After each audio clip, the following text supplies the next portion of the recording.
हम तो यही कहते कि चुनाव के समय सीईसी हमारे माई बाप होते हैं, सारे तो मैं उनके पास ही रखूंगा।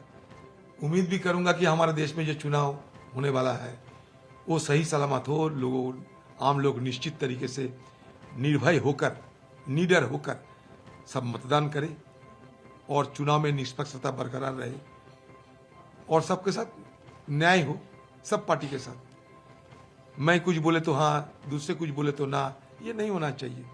तरह तरह की घटना जब घटते हैं कभी तो हमें बुरा लगते हैं, तो हम चाहते हैं कि शुरू से ही हम ये बात करते आ रहे हैं कि सबके लिए समान अधिकार है, लेवल प्लेइंग फील्ड होना चाहिए।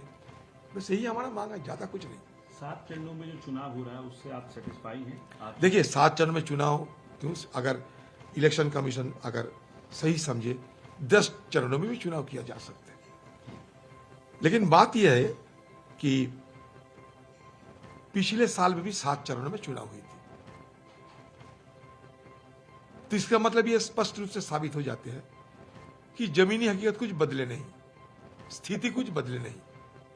7 चरणों से मैं बाहर नहीं आ सकता।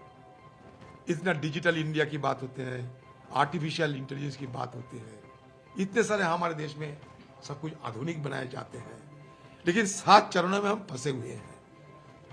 ये भी एक देखने की चीज होते हैं।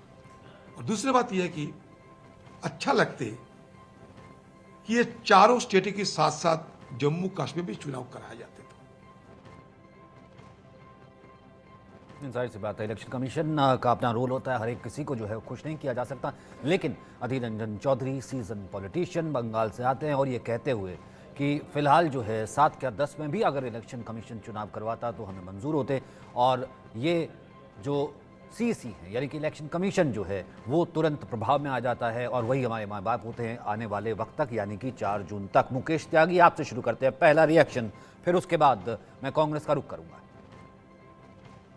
देखिए, ऐसा है कि अधीर रंजन चौधरी ने एक प्रकार से स्वागत किया कि 7 की जगह 10 भी कर सकते हैं। और जब 2014 का चुनाव हुआ था तो उस समय 9 चरण में चुनाव हुआ था, और जबकि उससे पहले सरकार जो थी वो कांग्रेस की थी। तो उस समय 2014 में और अब तक आकर के कितना बड़ा परिवर्तन जनसंख्या में आया है, नए वोटर